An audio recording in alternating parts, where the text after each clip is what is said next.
I pretended to be my twin brother on a date with his boyfriend because he begged me to cover for him one time. Just one stupid time, and I thought it would be awkward but harmless, maybe even funny, until I sat across from the guy at that coffee shop, looked into his eyes, heard him laugh at something I said, and realized with a sinking, terrifying certainty that I was falling for him, for my brother's boyfriend, and there was no way this could end well. Before we go any further, drop a comment and tell me what city you're watching from, and hit subscribe to help the channel grow, so more stories like this one can reach people who need them. My name is Ethan. I'm 24 years old.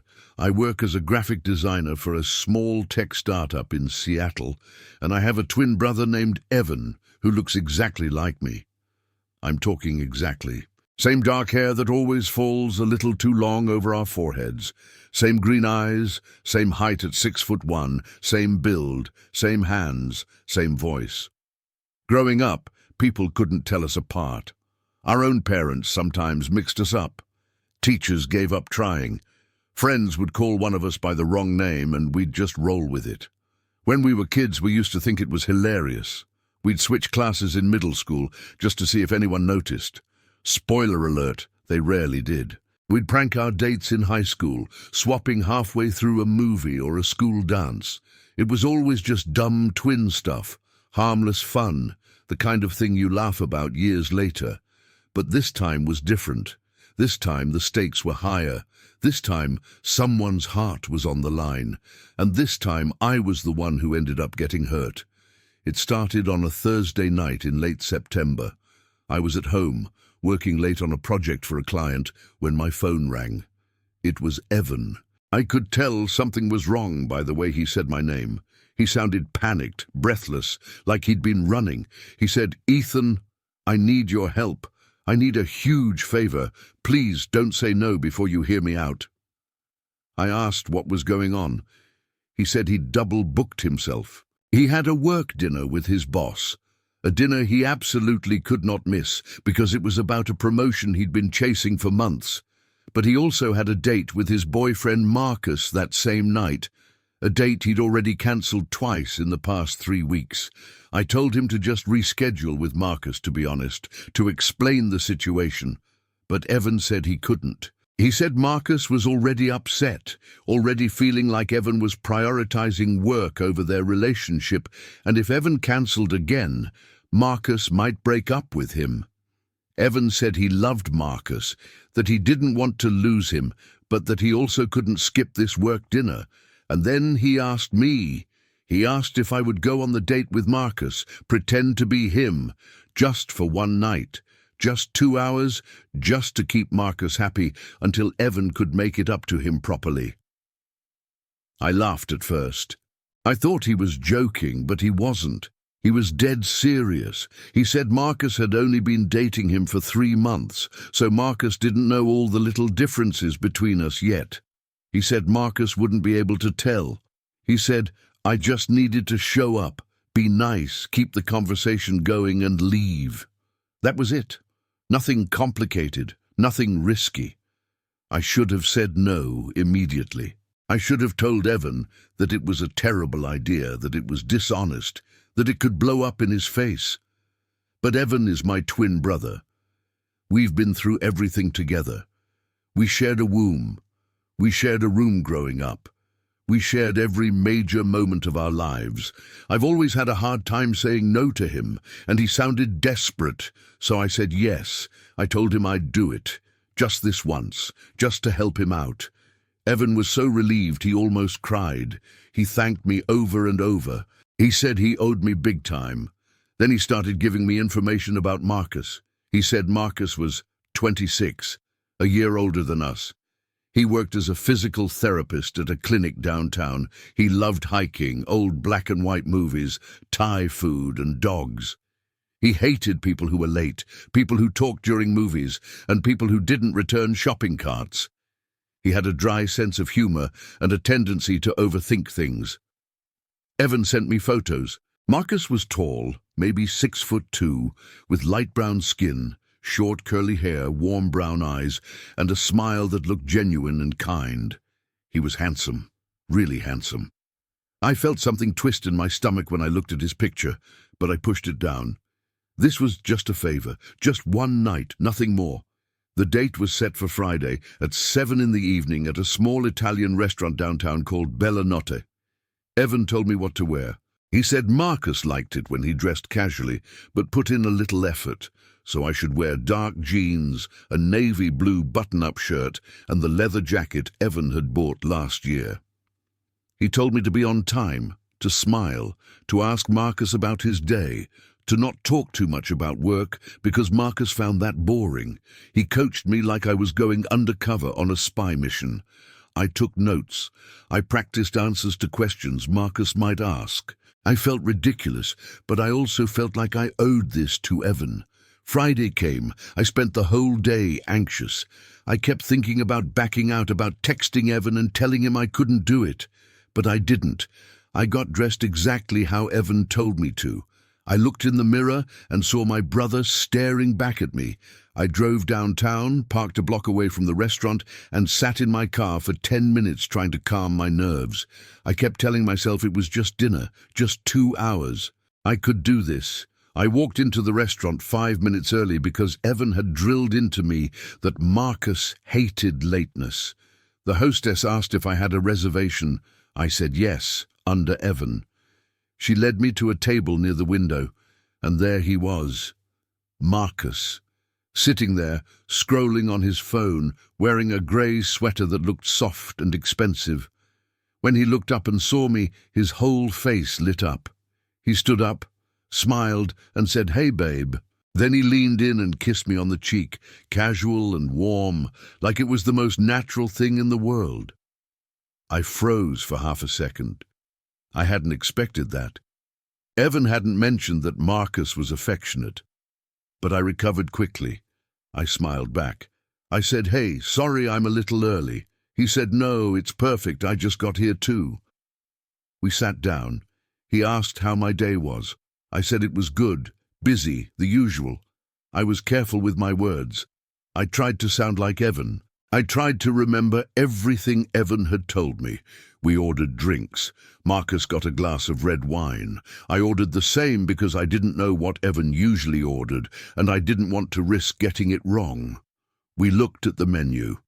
Marcus said he was thinking about getting the carbonara. I said that sounded good. He asked what I was getting. I said maybe the lasagna. He smiled and said, "You always get lasagna here." I nodded, even though I had no idea if that was true.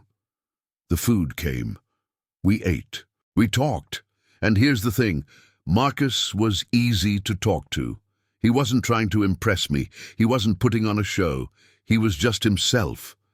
He told me about his day, about a patient he'd been working with, an older man in his 70s recovering from knee replacement surgery who kept making jokes during the sessions. Marcus laughed when he told me about it, and his laugh was this low, genuine sound that made me smile without meaning to. He asked about my day. I told him about a project I was working on, a logo redesign for a local coffee shop. I kept it vague because I didn't want to mess up details Evan might have already told him. But then something strange happened. Marcus started asking me deeper questions. He asked if I was happy with my job. He asked if I felt like I was moving in the direction I wanted to go. He asked if I ever felt stuck, and I answered honestly. I didn't think about pretending to be Evan.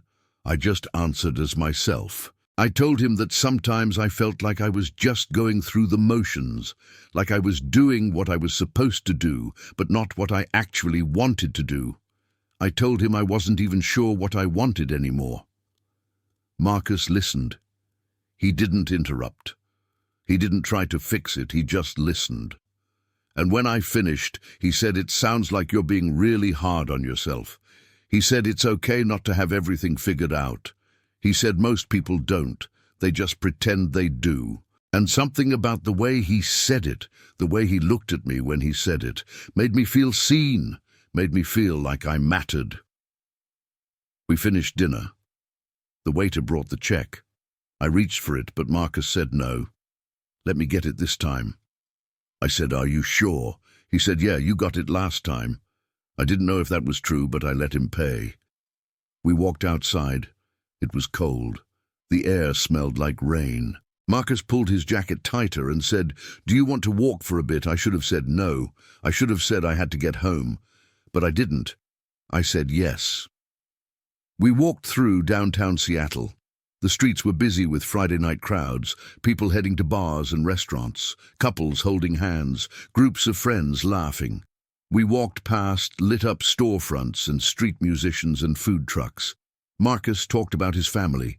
He said he grew up in Portland, the youngest of 3 kids. His mom had been a nurse, and that was why he'd gone into healthcare. He said he'd always admired the way she cared for people, the way she made them feel safe. He said he wanted to do that too. I told him about my family. I told him about growing up with a twin, about how close Evan and I were, about how we used to finish each other's sentences and freak people out. Marcus laughed. He said, "That sounds amazing. I always wondered what it would be like to have a twin." I said, "It has its perks." He said, "Like what?" I said, "Like having a built-in best friend, like never being alone." We stopped at a bench near the waterfront. The water was dark and still, reflecting the lights from the buildings across the bay. We sat down. It was quiet except for the distant hum of traffic and the occasional sound of a boat horn. Marcus turned to me and said, "I'm really glad we did this tonight." He said, "I feel like we haven't connected like this in a while."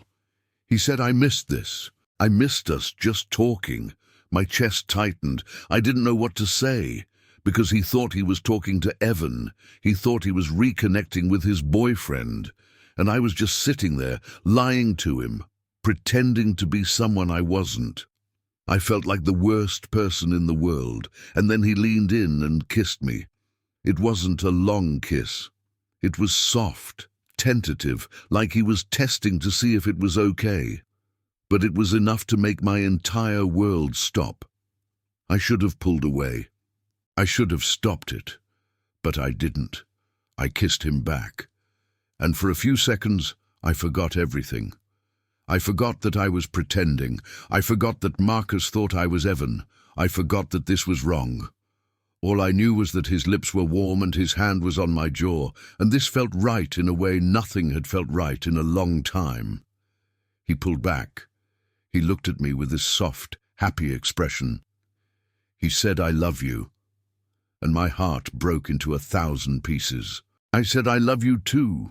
Because what else could I say? But the words felt like a lie, because he wasn't saying them to me. He was saying them to Evan, and I had no right to them. We sat there for a little while longer. Then Marcus said he should probably get home. He had an early shift the next morning. We walked back to where we'd parked. He hugged me goodbye, long and tight. I held on maybe a second too long. He said, "Text me when you get home, okay?" I said I would. I got in my car. I sat there for 15 minutes, hands gripping the steering wheel, staring at nothing, trying to process what had just happened. I felt like I was going to be sick.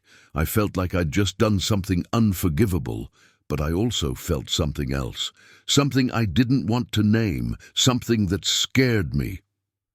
I drove home. I called Evan. I told him the date went fine, that Marcus didn't suspect anything, that everything was good. Evan was so relieved. He said, thank you. I owe you so much." I hung up.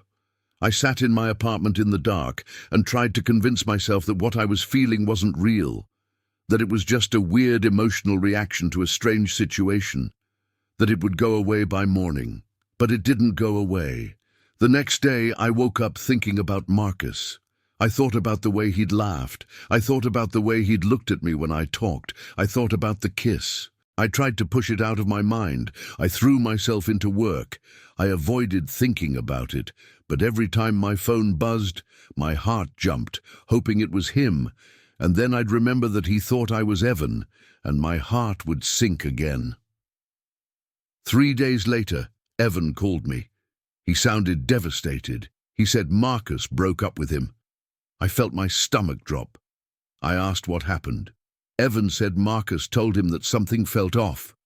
Marcus said that their date on Friday had felt different, like they'd finally connected in a real way, but then over the weekend, Evan had gone back to being distant and distracted, and Marcus couldn't do it anymore.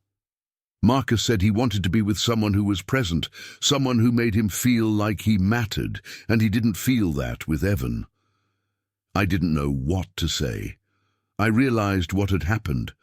Marcus had felt the connection too, but he thought it was with Evan. And when the real Evan came back and didn't match that energy, Marcus noticed. And now it was over. Evan was heartbroken. He said he didn't understand what went wrong, that he thought the date went well, that I'd told him everything was fine.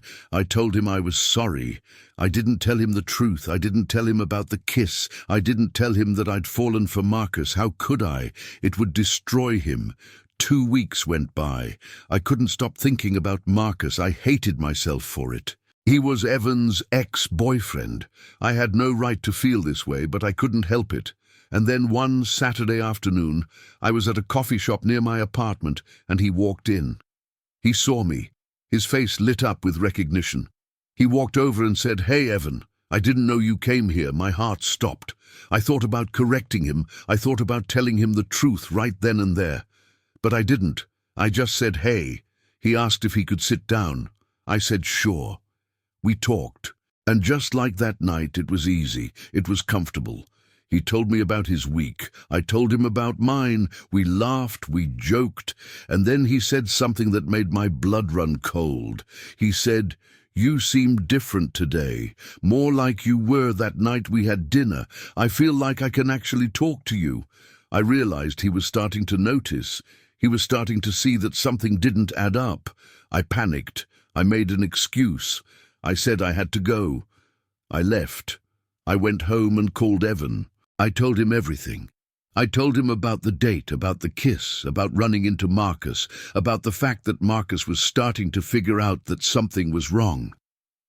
Evan was silent for a long time. Then he said, "I can't believe you kissed him." I said, "I'm sorry, it just happened. I didn't mean for any of this." He hung up on me. We didn't talk for a week. I felt like I'd destroyed everything. But then I got a call from Marcus. He said, "Ethan, I need to talk to you." I realized Evan must have told him the truth. We met at a park near the water. It was drizzling. Marcus looked tired. He said, "Evan told me what happened." He said, "I don't know if I'm more angry or hurt or confused." I told him I was sorry. I told him it was supposed to be a favor, that I never meant for things to go the way they did. He asked, "Did you mean any of it?" I told him yes.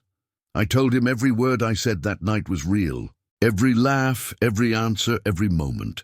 The only thing that was fake was my name. Marcus stared at me. He said I felt something that night too. I thought it was me and Evan finally connecting. But it wasn't. It was you. I didn't know what to say. He said I need time to think about this. I said I understand. I told him I'd leave him alone, that he didn't owe me anything. 2 weeks later, Marcus texted me. He said, "Can we talk?" We met at the same coffee shop. He said, "I've thought about it a lot." He said, "What you did was wrong, but I also understand why you did it." He said, "Evan and I weren't right for each other anyway, but that night with you felt different. It felt real." He said, "I want to try. With you. For real this time." I didn't know what to say. I asked what about Evan. He said Evan and I talked. He's hurt, but he understands. He said if we want to try, he won't stop us. So we did. We started over. We went on real dates. We talked, we laughed, we built something real. Now, a year later, we're still together, and I wouldn't change a thing. If you've ever fallen for someone you weren't supposed to, tell me your story in the comments. And don't forget to subscribe.